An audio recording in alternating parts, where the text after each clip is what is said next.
want to hit record. So good morning or good afternoon, whatever time zone you're in. Glad you could join us today. We have just a wonderful lesson from Dr. Holmes today, Bless and Curse Not, and we'll be talking about it more as the morning goes on. But I'd like to start by just doing an invocation to kind of get us centered. So if you could sit back in your chair and just kind of take a breath, maybe two if you need it, and just let go of all the day that has gone before and maybe all the activity you've got for this afternoon. It'll wait.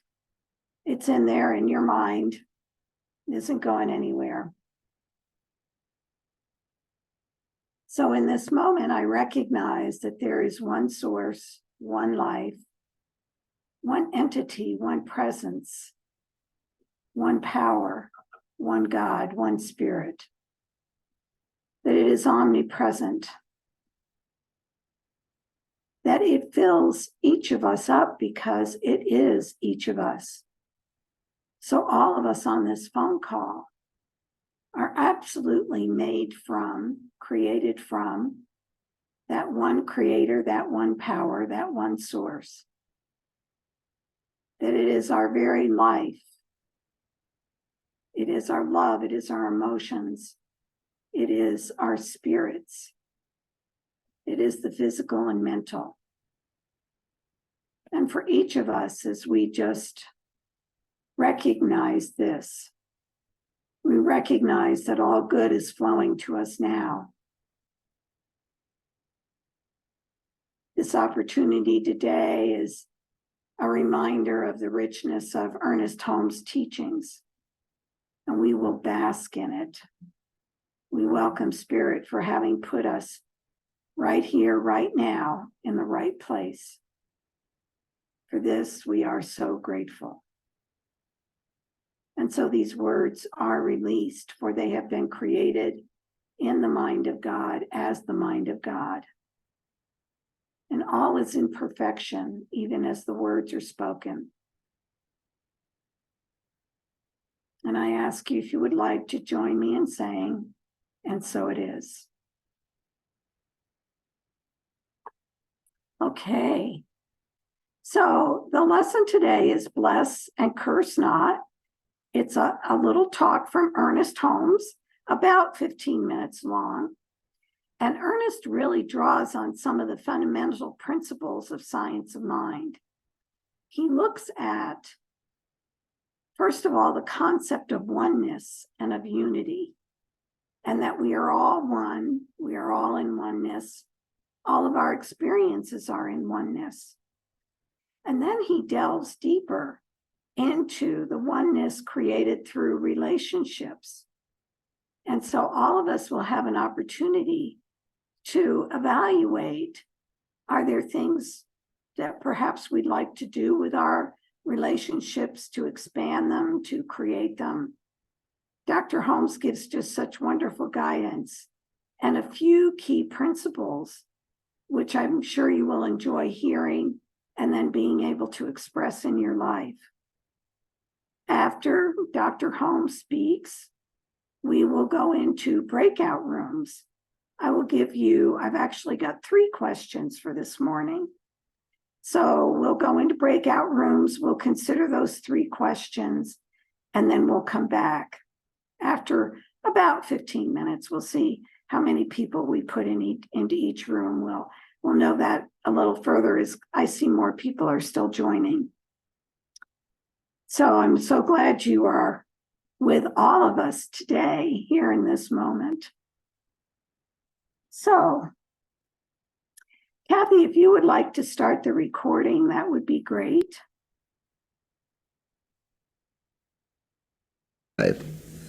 And love combined with faith is the most dynamic thing on earth. Therefore, anything that blocks the flow of love blocks the flow of life.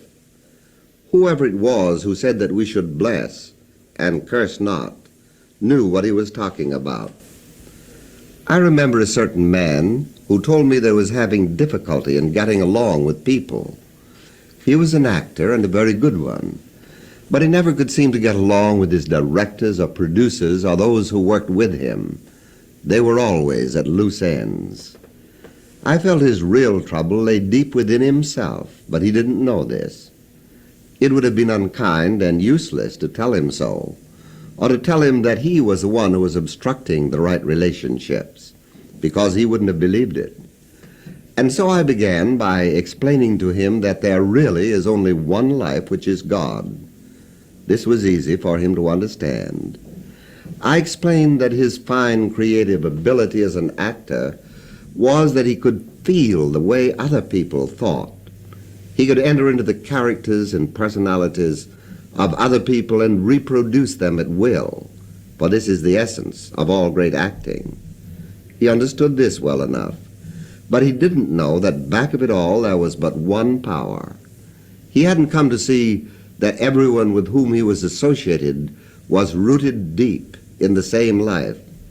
Somewhere in his life, he had received such a sense of rejection, of not being wanted and needed and loved, that his whole reaction to life was one of self-defense, as though he were trying to get even with life. As we talked together, this idea of the reality of the one presence in everyone gradually dawned upon him. And then the day came when I was able to tell him that if he would meet God in others, then that same God in others would respond to him. And finally the whole thing dawned on him very clearly. He realized that he was actually cursing his environment. He was separating himself from his directors and his producers and those with whom he was associated, those through silently criticizing everything they did. And I said to him, "You really are cursing them in your own mind. Of course, you don't mean to do this, but that's what you are doing. And now I want you to reverse the whole process." And I gave him this old Chinese fable which says that it is better to light one candle than to curse the darkness. And then I said, "You are that candle." Being an actor, of course, he was able to dramatize this. And because he was deeply sincere and wanted to be right, he set about to reverse his thinking. He began to bless his directors and the producers. He began silently in his own mind to praise everyone he was working with. And of course the miracle took place, as it always must when we unify with life. They began to bless him and praise him. And the very ones who had seemed to be the most antagonistic toward him because of his antagonism for them seemed to put themselves out to do everything possible to help him. Perhaps we haven't thought that our very attitude toward the food we eat decides whether or not it is going to digest properly. Perhaps we haven't thought that when we say, "Oh, my poor head," or "my bad heart," we stop the flow of life through us. In a certain sense, we are either blessing or cursing everything around us. And this principle of blessing, rather than cursing, applies to everything we do. I have always loved dogs, and I have never yet met one that I couldn't get along with. Animals, you see, feel our mental attitudes toward them. They can tell who has confidence in them. No, back. For animals feel our mental attitudes toward them. They can tell who has confidence in them quicker than you and I can. And children are much the same. For children are very subjective to their environment. They feel the thoughts around them very keenly. You will always notice that those who get along well with children and love children and praise them in their own mind are the ones whom children love.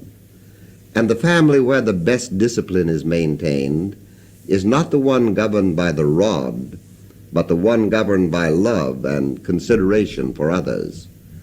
You cannot beat badness out of a child. You cannot whip a dog into caring for you. You cannot govern a horse by ill-treating it. We say that a person who rides his horse well is one who becomes in a certain sense a part of the animal. and the animal has complete confidence in him. The one who understands dogs and appreciates them always finds that they respond with an equal love and affection and confidence. And the one who understands children and loves them, and who isn't so foolish as to think that the child ought to be an adult the moment he is born, will always get along with them. The secret of all this is to learn how to reverse our thinking, how to change our mental attitudes. But we must have a few basic principles to follow. And if we do follow these principles, the rest will be easy. Things gradually will shape themselves to meet our new approach to life. And basic to these principles, which we should follow, is the thought that God is present everywhere. Basic to this thought that God is present everywhere, and following it, is the idea that we must feel that one life, which is God. And this must include all others. And I think we ought to include our whole environment, everything we do, and everyone we meet. I well remember attending a meeting of a group of people who were discussing certain problems and propositions quite heatedly. There was a lot of antagonism and resentment among them, and a complete lack of understanding and cooperation. As a matter of fact, I was getting quite upset myself, until I thought, well, after all, I am one of those present, and if I have permitted myself to get caught in all this confusion, it is because I am not quite right inside. And so I began to affirm that there is but one presence, one power, and one law of good, that we all live in this presence. We are all governed by it. We are governed by this law of good. There is only one life, which is the life of each one of us. And therefore, whatever is good and right and just, whatever will work out well, whatever is constructive, is the only thing that can take place. There is no resentment or antagonism, no resistance, no disagreement, because God is over all, in all, and through all. It happened all right, as it always does. A complete agreement was reached, and in a friendly manner. But sometimes we do this and drift along with the antagonisms and resistance and resentments, and when we do this, we become a part of them, and we can no longer heal such a situation, because all we're doing is to add more confusion to that which already is confused. When we meet up with a thought of trouble, we don't always take the time to get quiet within ourselves and adjust ourselves and adjust our thinking to what is really going on, and to the thought that back of everything we can feel back to that which blesses and never curses, to that which unifies and does not disrupt. Well, this practical application is so simple that it is hard to believe that just by reversing our thinking about a situation, we actually can change that situation. By just changing our thought about others, we make it possible for them to think rightly about us. This is exactly what we must do, always remembering that deep within everyone and everything, there is one life, one presence, and one power. But before we can get to the place where things in our lives are controlled rightly and constructively, we must first reach the place where we ourselves are adjusted to this law. And so the problem comes right back to roost at home. Wait a minute. Does that sound all right?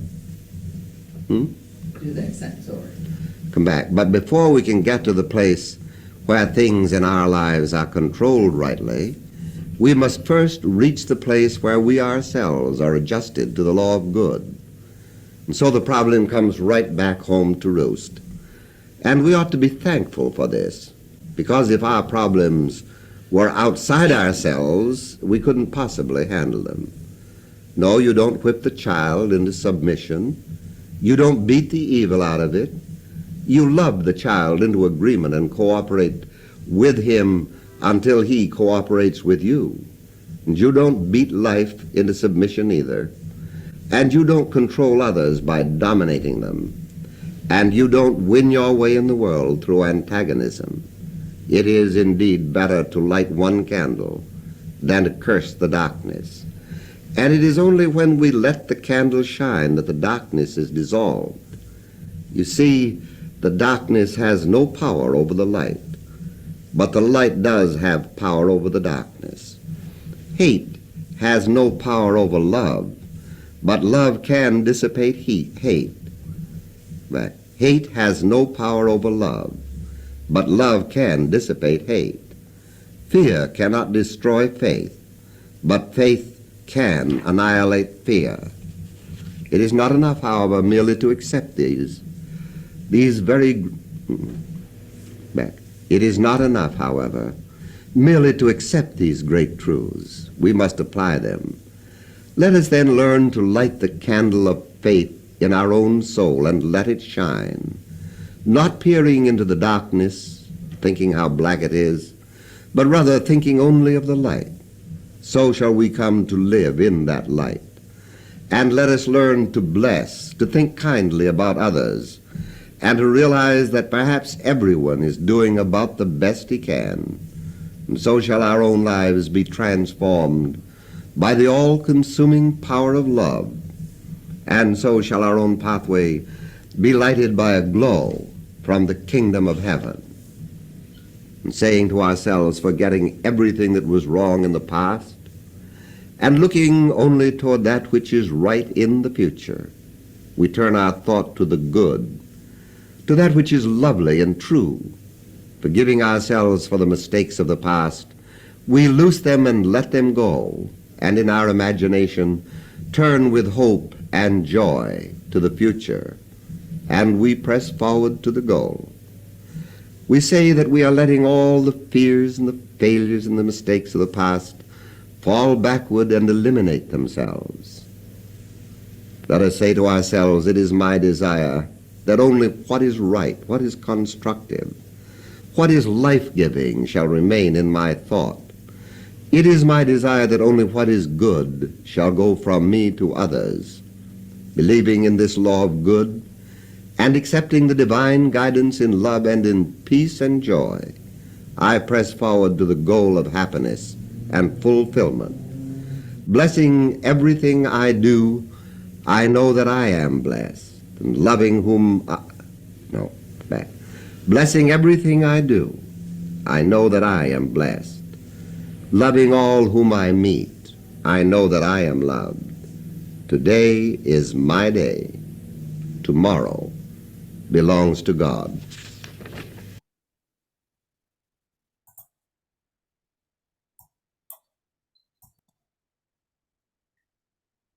Well, thank you, Dr. Holmes. I noticed that he stumbled in a few places, and I watched some of your faces, and you just smiled when he was like, oh no, not hot hate.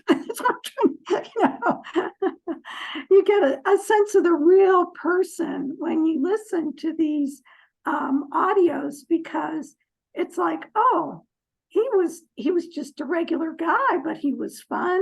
He was insightful. His stories are always right on target. I'm sure you all enjoy. I can just tell from your faces that you were enjoying that particular audio tape we have.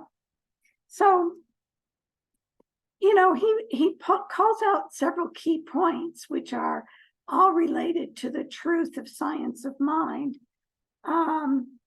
He points out, first of all, that by cursing the expressions in our lives, we just create more of what we're cursing. So if we say, I have a bad back, I have bad relationships, I don't have enough money, whatever it is, then that's what gets seated in our minds, instead of applying some of the principles that he talks about later in the audio. He comes up with several principles, and you don't have to write this down. You can just kind of bask in it or whatever, or remember what Dr. Holmes said. But first of all, that God is present everywhere, and that we are all part of that one God. There is oneness. he goes back to our main theological statement, which is oneness, unity, that there isn't anything outside of us, this world, and God. All of it is one. He also talks a lot about changing our thought. He talks about reversing our thinking so that when we find ourselves saying, oh, I'm too tired, or my back hurts today, or something, if we reverse our thinking to say, what is the good from this? That gives us a whole new perspective. And so we want to think about, how we can reverse our thinking and then apply the great truths. He comes up with that we are all the light. And if we can see the light in ourselves and the light in others, then our lives will be blessed. So he talks about, lighting a candle, and that we are a candle, and that a candle disperses the darkness. So we get to choose what our life looks like. He also talks about blessing others. And I know perhaps some of you have stories of where in your life you maybe had a disagreement with somebody or something, and you find by blessing them, your perspective changes. And in changing your perspective, it changes the perspective of the other person. So that's always a great truth to follow. He talks about turning to the light and to the future. So it was a great little talk by Dr. Holmes.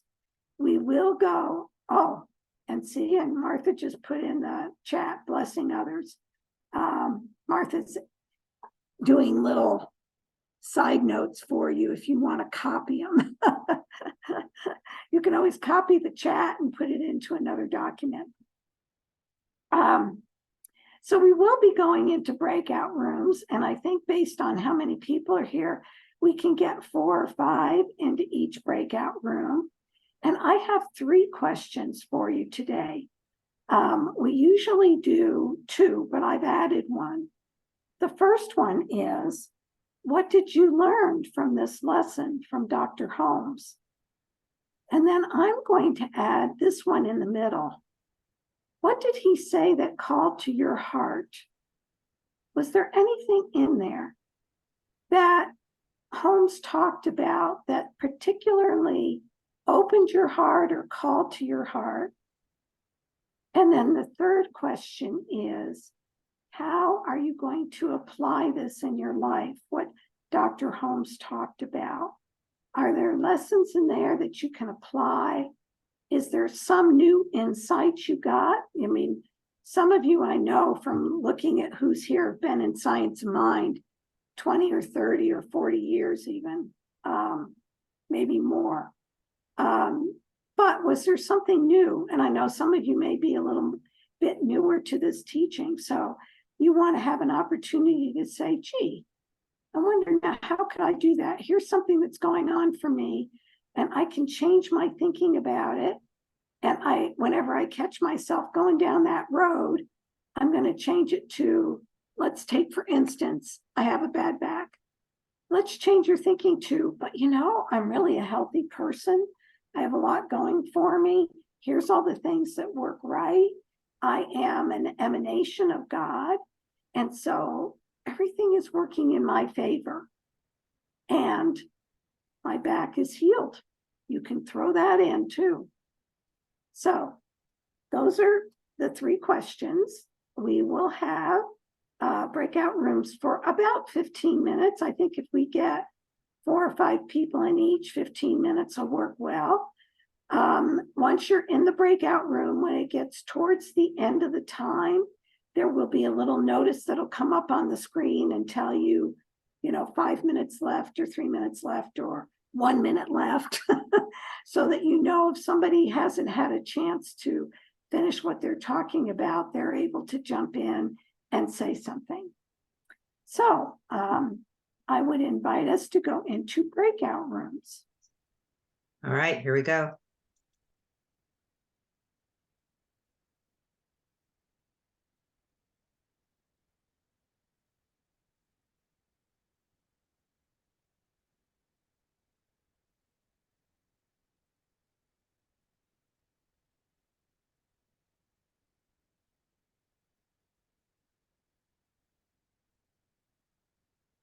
White, hello. Yep, people are coming back.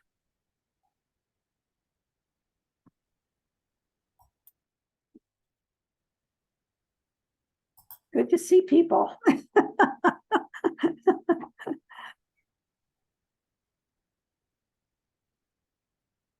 Good to see you coming back.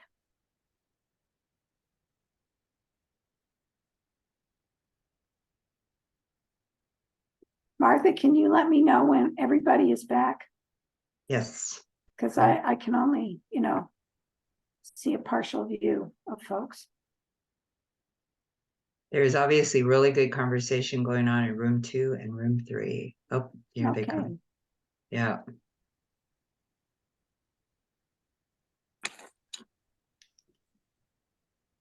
I think everyone's back, Chris. Okay, thank you. Well, I hope you all enjoyed the breakout rooms and enjoyed your conversation. I wanted to ask before I'm just a talking head some more, is do some of you perhaps have something you would like to share out of your group, maybe an insight, or maybe something that you shared, something that was really, really touched you and you wanted to just, share it with others. If you raise your hand, there is at the bottom of your screen, there is something called reactions, and you can raise your hand from reactions. And Matt did that, and those of you that are on, you can see that he's got his hand up. So Matt, what would you like to share? Hi, I'm Matt. So this is my first time in the group, and thank you for having me. I enjoyed the recording very much. I'm actually quite excited to hear there's going to be more of them. I'd love to help out if that was in any way possible. I have an audio engineering background.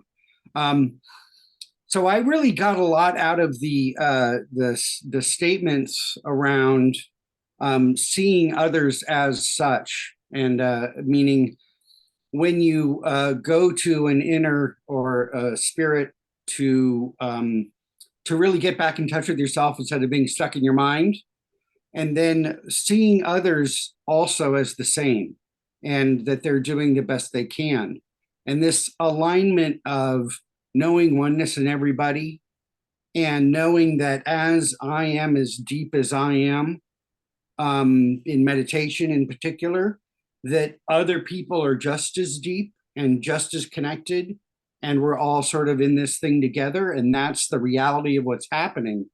That really touched me. And what that did is it brought out a level of compassion that it's something that I need to practice in my everyday life. So the application is to not only in confusion go inner with my own being, but then also remember that everybody else and everything else is doing the same. So that's what I wanted to share. Thank you. All right. Well, wonderful. Thank you, Matt. Matt, if you want to put your contact information in the chat, like an email or something, then we'll save the chat and someone may contact you about helping us with these. Great. Sherry had her hand up. Sherry, did you yeah. still want to share? Well, I guess I can. Yes, my name is Sherry. I just wanted to, I guess, make a public welcome to Christopher White, who is so brand new to Science of Mind and just wanting to dive right in. So Christopher is in Detroit, Michigan, and he was part of the group that I was in. And it's just wonderful and heart lifting to be able to share some of these with some people who are just now learning our principles. So yeah, so I just wanted to acknowledge Christopher and hope you can come back again to future lunchtime learnings. Thank you. I will. It's been a great experience for me. Good. Good. Thank you, Christopher. Glad you were here. Would anybody else like to bring up a point or tell us you hated the whole thing or something? I don't know.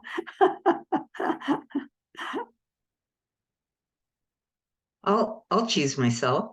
So Okay. since I'm in charge of the Zoom, Actually, I just wanted to tell the group that this is really my favorite recording. And what I loved is even like how I could be blessing or cursing something like standing in line at the grocery store, like, oh, it's not moving fast enough. And oh my God. And I know when I'm in a bad mood, people pay in like pennies and quarters, for their groceries, And so, and to remember that I'm part of that. If somebody is standing in line, everybody's doing the best they can, or and that my thoughts matter. It really matters, even if I'm not saying it out loud. Somebody knows when you don't like them. He says it's mainly kids and animals that can pick it up quicker, but really, it's just it's a matter of saying, good is me and good comes from me, and these wonderful affirmations, and they're not platitudes. It's an actual reorientation of energy out into the world. And so I love this recording and and he has a PDF. I used his PDF from the website for many years, actually, in my talks. And because this is just a nice reminder, and a reminder that he is a mystic. As he was talking today, again, he's a mystic. So, all right. Well, thanks, Chris, and thank you for facilitating today. You're doing a great job. Well, thank you, Martha. I saw a question come up in the chat about where to get the recording. And what I'd like to do is to, if everybody is done with questions or comments. Okay, so I'm going to show you the what happens if you go to the Science of Mind Archives website. So there is the URL, just scienceofmindarchives.com. If you've never been here before, and I think that might be true of a few of you, you can actually get a lot of material on the archives website. We have something, well, let me just show you free wisdom. These are things that you can always go into for free without joining the website subscription. But there's lots of different things here that are the previous Lunch and Learns. This Lunch and Learn will be on that, available on the website in a couple of days. It takes us a little while to get it all set up. But there's, a mind map that, quite frankly, is just wonderful. It shows how all the different faiths all come together into a pool of thought, and that we all believe in the same thing. Like, there's really only one God. We don't care whether there's churches or faiths that say, oh, my God is better than your God. No. There's only one God. I'm sorry, folks. There can't be multiple gods. That doesn't work that way. But there's lots of free stuff there that you might want to be interested in. There's a button for join us, and I don't want to go into that in great detail. Many of you have seen that. But if you want a website subscription, which is a wonderful thing to do, you can go here, and for really a nominal amount of money, you can do it a monthly fee or a yearly fee. You can get free recordings and books and PDFs and just all kinds of things if you join us. I wanted to show you, if I go into like my account and I log into my account, if it'll let me. All right, any day now, here it is. It's going to pop up my username, my password. I always click remember me, but it does remember me. And then if I log in, it gives me a whole lot of different things that I can do. What are my orders, my subscriptions, my downloads that I've bought previously, etc. The dashboard, if I can get that to come up. Well, okay, so here's the dashboard again. But if I wanted to find this particular item that we did today, I go to shop and search, and then there's audio recordings.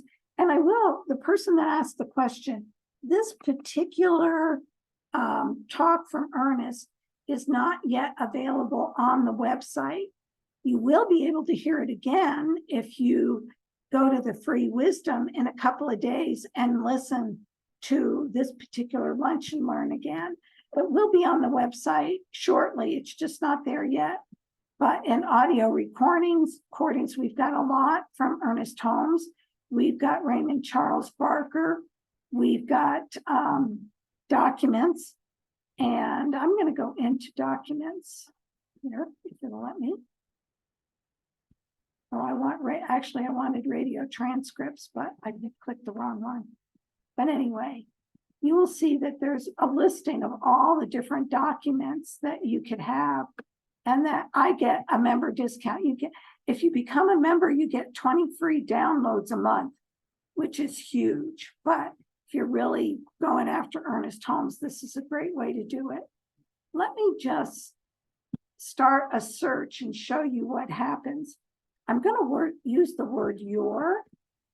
So it says type slowly, because then it goes and it looks through all of the different things, all the different transcripts that begin with the word your. And you'll see that there's quite a few. There's more available, but these were the 3 that it popped up right away. And then if you want one, you click on it, et cetera, you go to your cart, do all those kinds of wonderful things. So yeah, let me just do this. Let me do bless. And you'll see that this particular PDF comes up. Bless and curse not. There is a 4-page PDF file by Ernest Holmes that's available.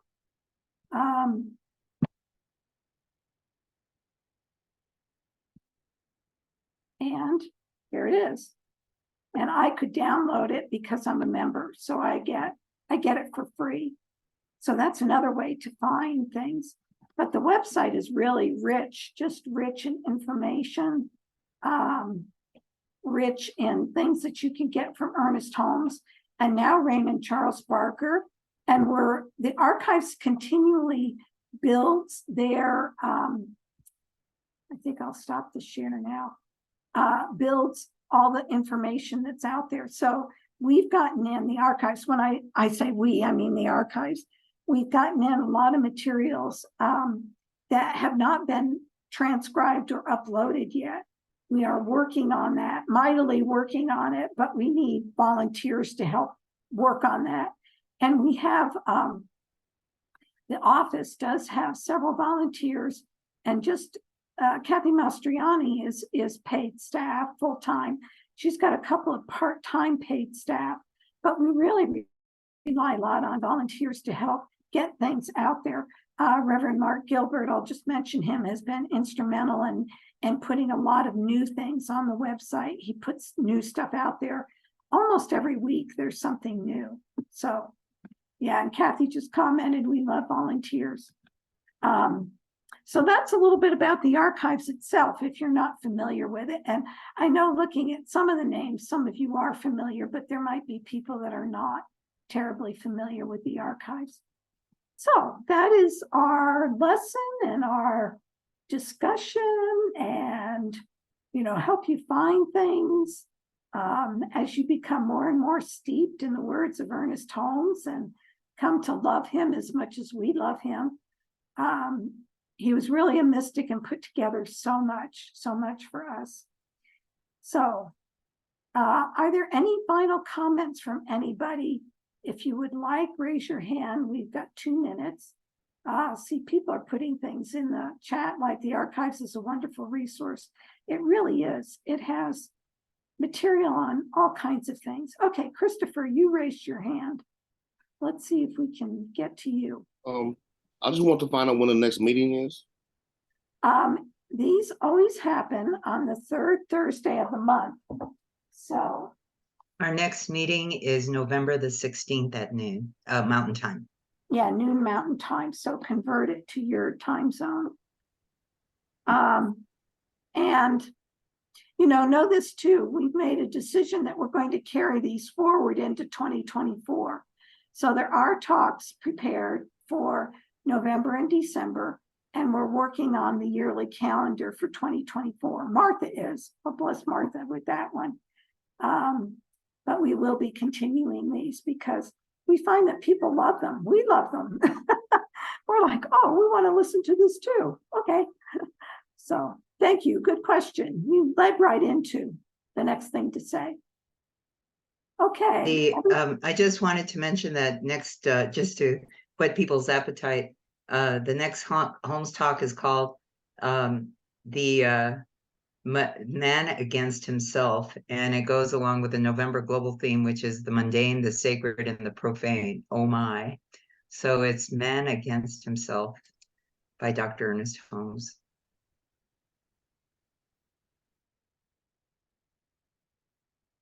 Okay. Thank you, Martha.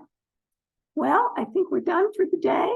I really appreciate all your comments and your attendance, and know that you are growing to love Dr. Holmes as much as we do.